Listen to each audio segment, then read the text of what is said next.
Greetings, it's Chappers, and welcome to a video where I'm going to talk to you about the mighty and, in my opinion, absolutely essential boost pedal. There are two different ways of using a boost pedal, both of them really cool, and I thought I'd talk about it quickly for you here. So I'm on the floor, as you can probably tell, in a studio in Malta, and on this little board that I set up to record recently, I've got a custom audio electronics MXR MC401 boost line driver, probably the finest boost pedal in the western spiral arm of this Milky Way galaxy that we find ourselves floating in.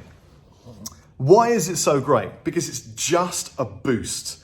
It's just adding dB to that signal, and that does some wondrously fantastic things. So you're going to see the pedal float over your screen. This is not a paid for promotion for Dunlop MXR, but I've had this pedal ever since I was 18, and every single recording, tour, gig I've ever played or ever recorded, I've used that pedal. So I think that speaks volumes for the fact that either I'm too lazy to experiment with other boost pedals, or it does an incredible job and I'm really, really happy with it. Today, I'm going to be using this absolutely stunning ML2J Junior guitar that is available only exclusively from Thomann, our friends in Germany, because it's got one pickup, and I want to show you the difference in tone when we use this boost pedal in the back of an amp or in the front of an amp, because it's kind of cool what you can do. So let's start off with this boost pedal here, going into an overdrive pedal and then going into the front of an amplifier. First of all, let's listen to the guitar with no pedals in front, just the pure amplifier sound. By the way, I'm using a Victory Countess, and I'm using the clean channel pulled out, so it's crunch, but just a little bit of crunchy. This is how it sounds.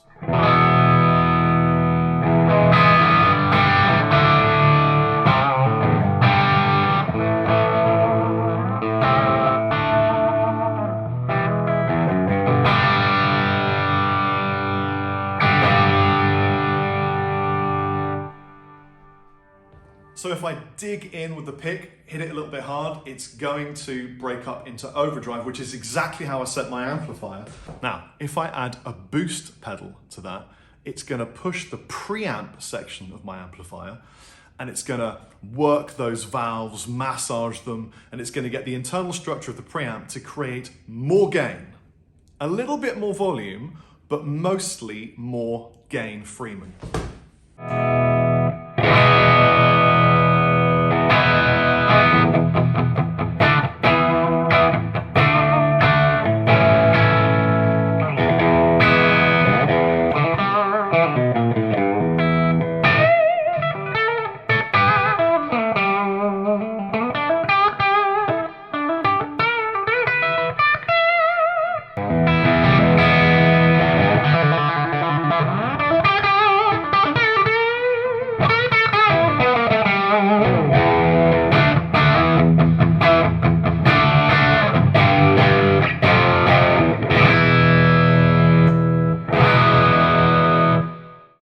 I've turned it off. I'm actually going to turn off this reverb and delay as well because it's interfering with my vibe. What I'm going to do for a change is not compress the audio in post-production for this video. So you're going to hear, hopefully, the differences in volume level to an extent, because YouTube will compress the audio anyway for me. Thanks, YouTube.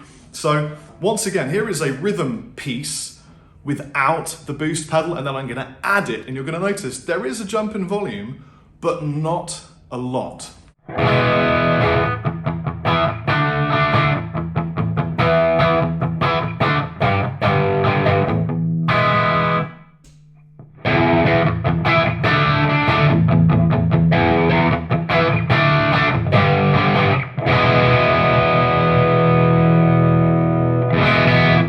What you're witnessing really is more gain, more overdrive, because it's pushing the preamp valves. So I don't recommend using a boost in the front of an amplifier unless you wanted just a little bit more volume and a lot more gain. For example, now I'm going to use an overdrive pedal being pushed by the boost pedal, and we're going to go from some gain to a lot more gain. Check this out. No pedals at all.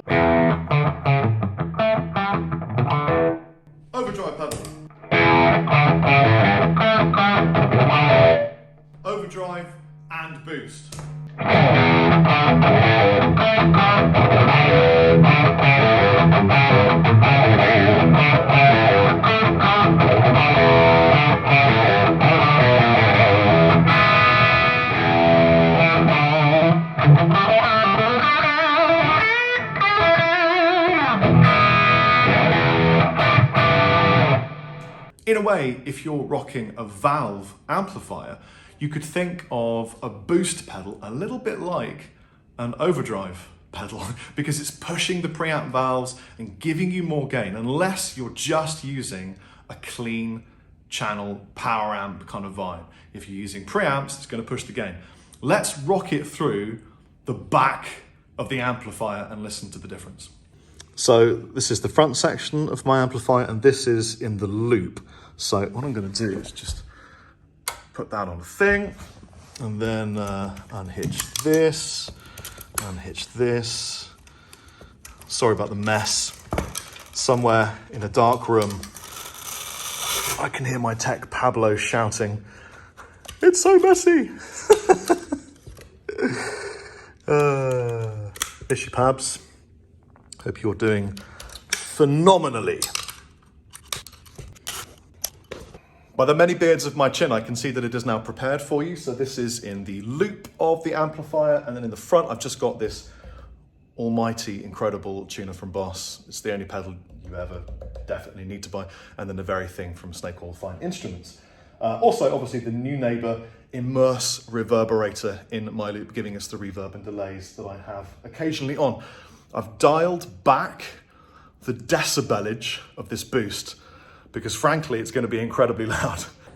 Alrighty, so this way round is much more akin to having a secondary channel on your amplifier.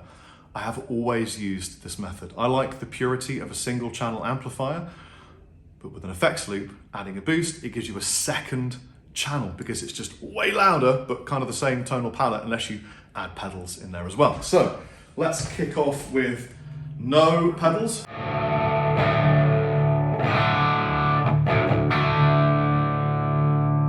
Let's add the very thing overdrive pedal.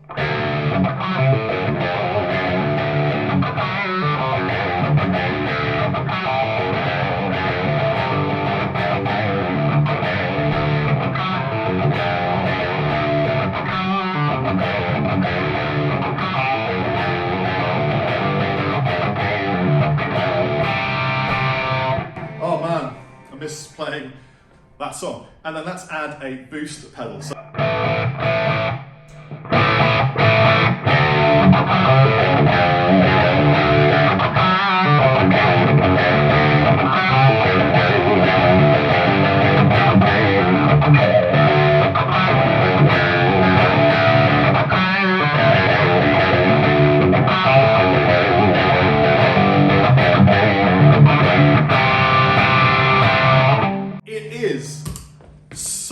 so much louder. It's just gone, whoa, it's delivering the decibels to the faces, from mind to string to ears. It's a pleasure. It just gives you the volume.